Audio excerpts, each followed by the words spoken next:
الله ورسوله فقد فاز فوزا عظيما. وقال النبي صلى الله عليه وسلم النكاح من سنتي فمن رغب عن سنتي فليس مني. محترم سامعین کرام، یہ بڑی اہم مجلس ہے. یہ نکاح کی مجلس ایسی مجلس ہے جس کے اندر ایک نئے رشتے کا انعقاد ہوتا ہے، جس میں ایک نئے رشتے ایک بندھن میں بندھتے ہیں. لہذا یہ بہت ہی اہم رشتہ اس مجلس کے اندر منعقد ہونے والا ہے، اور یہ رشتہ جو ہے انبیاء کرام کی سنت ہے.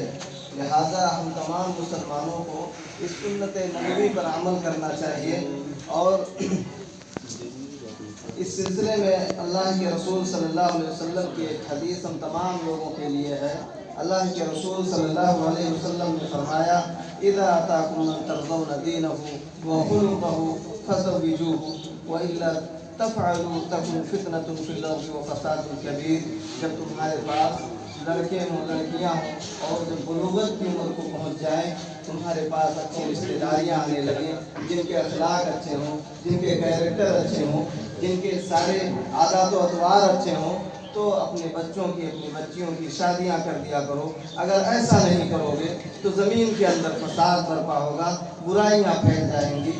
لہذا ہم تمام لوگوں کے لیے پیغام ہے کہ اپنے بچوں اور بچیوں کی شادیاں وقت پر جلد از جلد ان کو انجام دیا جائے. اور اسی طرح سے اس نئے جوڑے کو ان تمام آیتوں کے اندر پیغام دیا جا رہا ہے کہ تقویٰ کی زندگی اختیار کیا جائے. تقویٰ کی زندگی ہر معاملے میں اللہ رب العالمین سے ڈرتے رہنا ہے، کیونکہ ان تینوں آیتوں کے اندر اللہ رب العالمین نے ہم تمام لوگوں کو تقویٰ اختیار کرنے کا پیغام دیا ہے. اللہ رب العالمین سے ڈرتے رہنے کا پیغام دیا ہے. نوجوان نسل کو رشتہ داریوں کی اہمیت اور اس کو کیسے لے کر کے چلنا ہے، ان تمام کی تمام چیزوں کو اللہ رب العالمین نے ان آیتوں کے اندر بتلا دیا ہے. بہت سارے لوگ کہتے ہیں کہ دنیا کے اندر جو ہے یہ شادیاں جو ہوتی ہیں، جو ایک دوسرے سے محبت کر کے شادیاں کرتے ہیں، کہتے ہیں کہ اس میں بہت محبت ہوتی ہے، لیکن یہ دنیا ہمیں دھوکہ دیتی ہے. کیونکہ اللہ کے رسول صلی اللہ علیہ وسلم کی حدیث ہے: لن یری للمتحابین مثل النکاح، کہ دو محبت کرنے والے جو ہوتے ہیں، جو جب ان کا نکاح ہو جاتا ہے تو اس نکاح کے اندر جو محبت ہوتی ہے، ایسی محبت کہیں نہیں پائی گئی. لہذا ہم تمام لوگوں کو چاہیے کہ اللہ کے رسول صلی اللہ علیہ وسلم کے پیغام کو سمجھیں.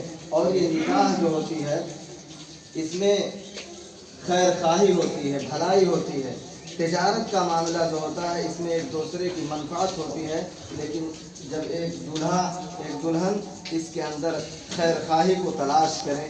اور اسی طرح سے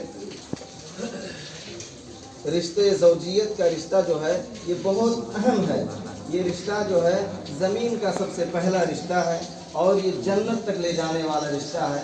لہذا جب جنت تک یہ رشتہ لے جانے والا ہے تو ہمیں اس رشتے کی بڑی قدر کرنی چاہیے، اور اس رشتے کی اہمیت کو موت تک ہمیں سنبھال کے رکھنا چاہیے. یہ بندھن جو ہے موت سے بھی ٹوٹنے والا نہیں ہے، لہذا ہمیں اس کی اہمیت کو بھی سمجھنا چاہیے.